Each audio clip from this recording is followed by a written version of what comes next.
Bonjour à tous, dans cette vidéo nous allons montrer que tout intervalle fermé borné dans R possède la propriété de Borel-Lebesgue. Dit autrement, tout fermé borné de R est un compact.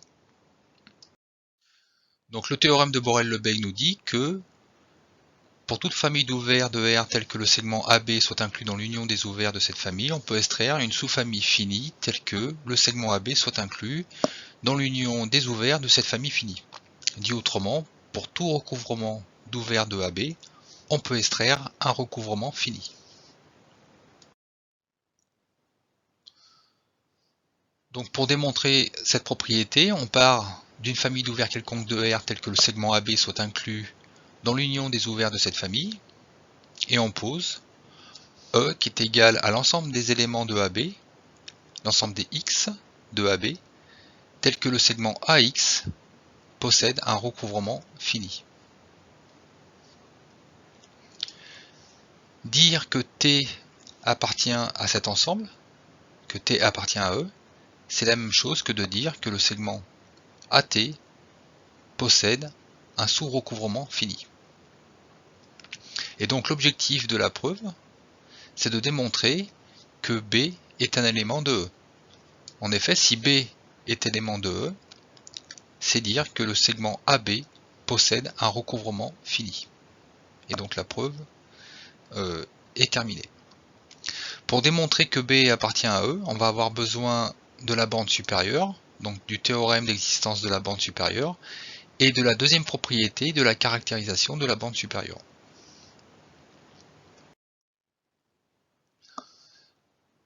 On va montrer que E possède une bande supérieure. E est non vide, puisque A appartient à E. En effet, on a le segment AB qui est inclus dans l'union des ouverts de cette famille. Ça veut dire que A est un élément de cet ensemble, et donc il existe un ouvert qui contient l'élément A. Donc cet ouvert, c'est bien un recouvrement, il est fini puisqu'on a un seul ouvert, donc A est bien un élément de E. Les éléments de E sont des éléments du segment AB, donc E est majoré par B. Ainsi, par le théorème d'existence de la bande supérieure, on peut déduire qu'il existe une bande supérieure. On va l'appeler C, et C est un élément de AB, puisque B est un majorant de E, et que C est le plus petit des majorants. Donc C est inférieur ou égal à B, et bien sûr supérieur ou égal à A, puisque A est élément de E. Donc ici on représente la droite des réels avec A et C la bande supérieure de l'ensemble E, d'accord.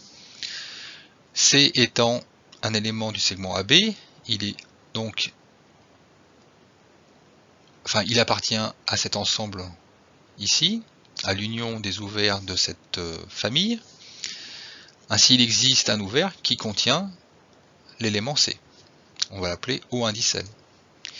Puisque c'est un ouvert, il existe une boule centrée sur C contenue dans cet ouvert.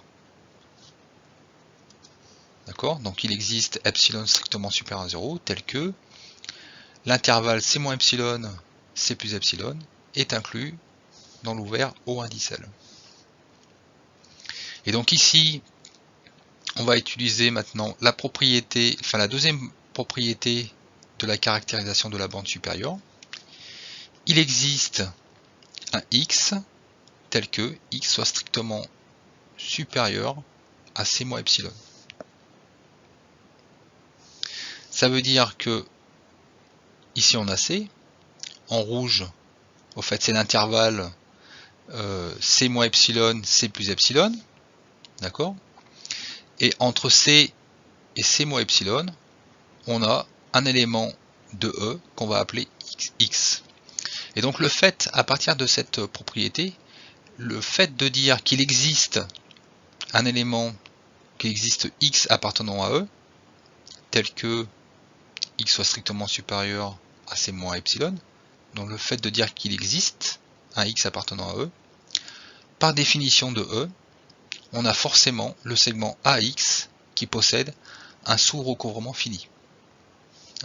C'est ce qui est noté ici. Et donc on le représente ici en vert, un sous-recouvrement fini, d'accord, du segment AX, hein, et donc X il serait ici. Hein.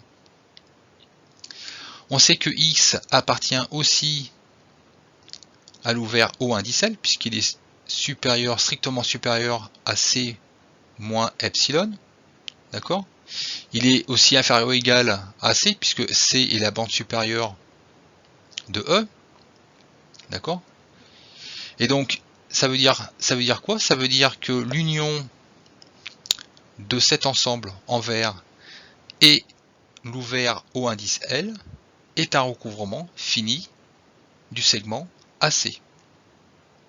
D'accord? Et puisque on a trouvé un recouvrement fini du segment AC, on peut déduire que C appartient à E.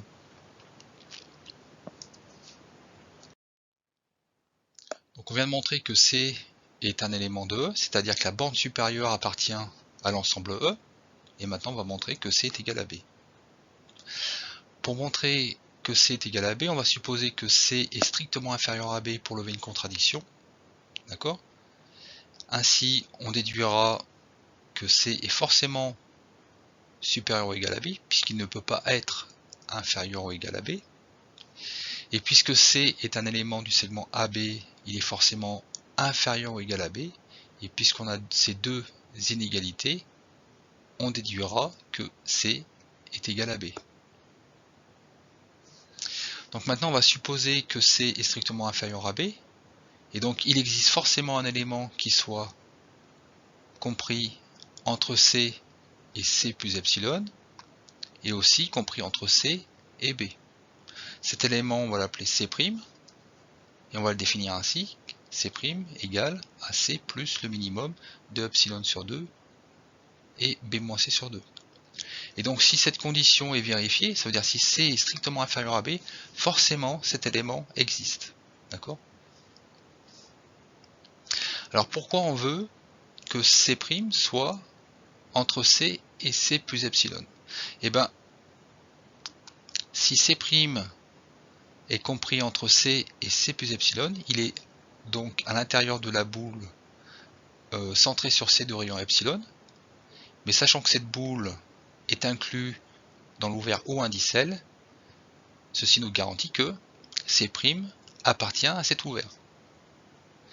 Et donc si C' appartient à cet ouvert, ça veut dire que le segment AC' possède un recouvrement fini. C'est exactement le même recouvrement que du segment AC. D'accord? Donc le segment AC' possède un recouvrement fini, mais aussi C' est strictement inférieur à B, supérieur à C, donc forcément supérieur ou égal à A, d'accord? Et donc ça veut dire que C' appartient au segment AB. Donc on a C' qui appartient au segment AB, et aussi le segment AC' qui possède un recouvrement fini, donc on a forcément C' qui appartient à l'ensemble E. Mais on sait que C est la bande supérieure de E, donc ça veut dire que C est supérieur ou égal à C'. Dit autrement, C' est inférieur ou égal à C. Hein, d'accord? Or, ici, C' par définition est strictement supérieur à C. Ça veut dire qu'on a une contradiction. Et puisqu'on a une contradiction, ça veut dire que C strictement inférieur à B, c'est pas possible. Donc on considère donc la négation, ça veut dire que C est supérieur ou égal à B. Et puisque C est élément de AB, donc inférieur ou égal à B, on a donc C égale B.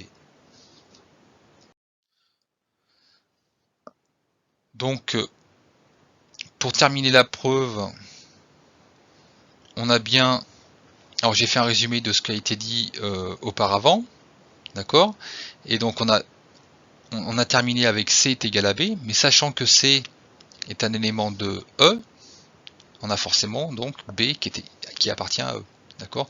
Et on a dit au début de la vidéo que l'objectif était de montrer que B appartient à E. Et en effet, c'est ce qu'on a montré. Donc puisque B appartient à E, il existe forcément un recouvrement fini du segment AB. C'est ce qu'on vient de montrer. Donc la preuve est terminée.